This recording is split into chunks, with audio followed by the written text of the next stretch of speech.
继续来看，这位是骹球的球评赵明锦，伊伫个面册来压料，讲中华民国骹球协会是摕国家的预算，今年1月份压迫到女子骹球国家队的成员来签署着无平等的合约，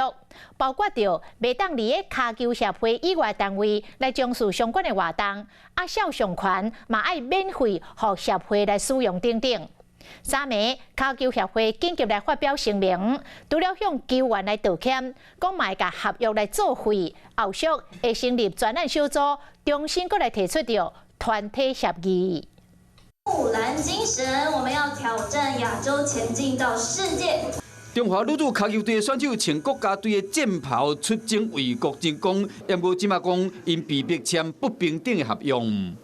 包括他要去接广告代言，或者是要参与活动，甚至他里面有讲哦，连这些什么演讲他都不行哦，他都不能够去。就有选手说，他觉得这样子会限制到他后来的发展。球评讲，今年1月，中华女子骹球队长期的选手被迫签不平等的聘用合约，球员一旦签落了，袂使甲第三方提供同款的服务，嘛袂使为骹球协会以外的人做相关的活动，也是宣传，还佫无条件同意肖像权、影音权和骹球协会使用，连访谈代言嘛需要因同意，若是无签，就被威胁讲未来有可能无得继续入选国家队。1月的时候，他们已经答应了体育署说不会签这个合约，不会跟选手签这些不平等条约，结果他们却私底下偷偷的找选手一个一个去各个击破，去说服他们。可是这个合约本来就不应该这样签啊，因为钱是国训中心给的。这个是因为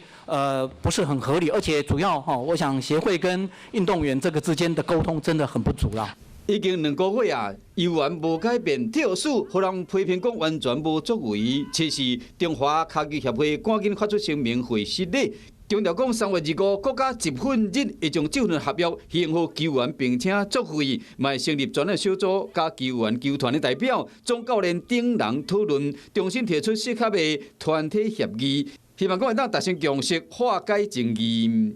Hello， 我是林仙怡，想要抢先掌握最及时的新闻资讯吗？赶快订阅、按赞、开启小铃铛，锁定华视新闻 YouTube 频道。